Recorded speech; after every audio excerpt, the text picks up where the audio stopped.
Baik, Assalamualaikum warahmatullahi wabarakatuh. Perkenalkan, nama saya Ulina Ramawati, NIM 2101193 dari Prodi Pendidikan Pariwisata Universitas Pendidikan Indonesia.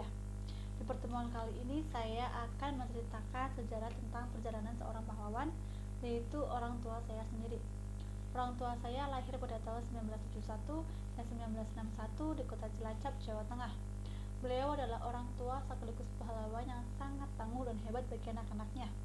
Beliau juga mempunyai impian yang besar untuk anak-anaknya dan keinginannya besar pula untuk melakukan kewajiban rukun Islam yang kelima.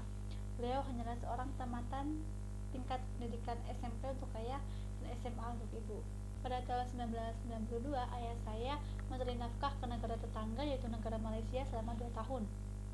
Sedangkan ibu saya hanya seorang pedagang di rumah.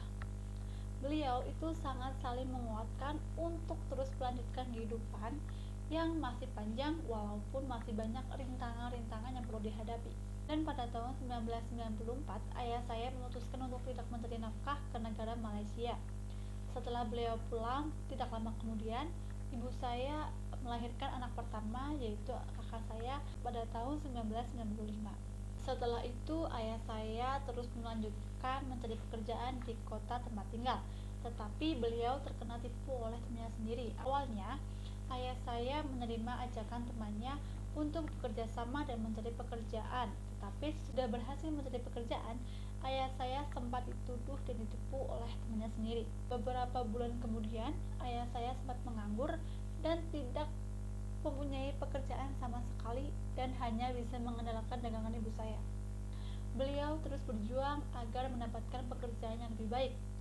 Tetapi ketika beliau lagi berjuang, beliau mendapatkan informasi yaitu tetangga saya yang bernama Padisan.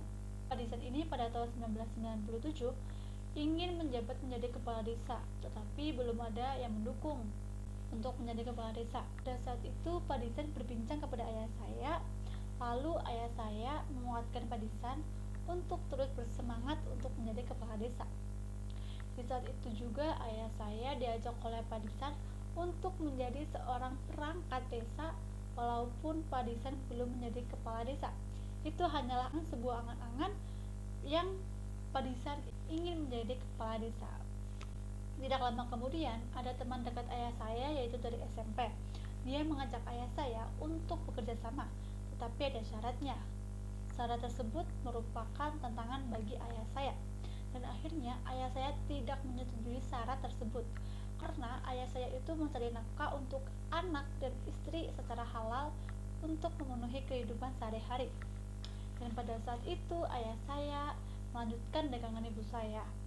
Pada saat itu juga ibu saya melahirkan anak kedua, yaitu kakak saya yang kedua, pada tahun 1998. Setelah ibu saya melahirkan anak kedua, Padisan mulai sering berkunjung ke rumah orang tua saya. Padisan selalu menceritakan apa yang diinginkan kepada ayah saya. Padisan selalu bersemangat dan pantang menyerah untuk menjadi kepala desa. Dan di saat itu pula Padisan mulai menyalonkan diri, dan akhirnya perjuangan Padisan dan dukungan dari ayah saya tidak berakhir sia-sia.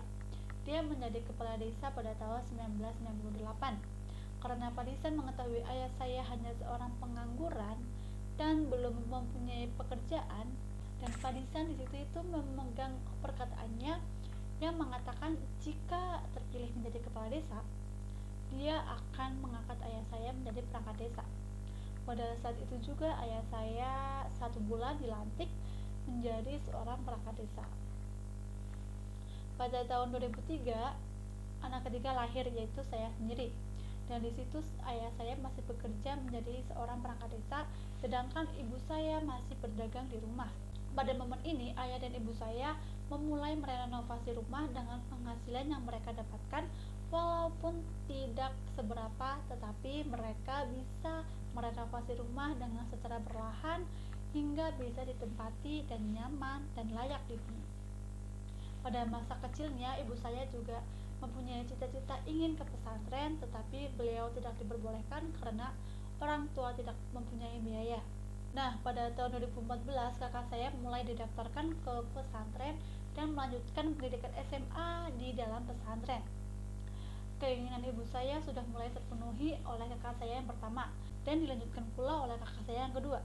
Dan saya sendiri, anak ketiga, belum bisa memenuhi keinginan ibu saya. Tetapi kedua kakak saya sudah mulai bisa memenuhi keinginan ibu saya dengan sepenuhnya. Pada tahun 2019, ibu saya sudah memutuskan untuk tidak lagi berdagang dan beliau memilih untuk menjadi ibu rumah tangga. Nah, di masa-masa inilah orang tua saya berhasil menjadi orang tua yang bekerja keras demi menghidupi kehidupan sehari-hari.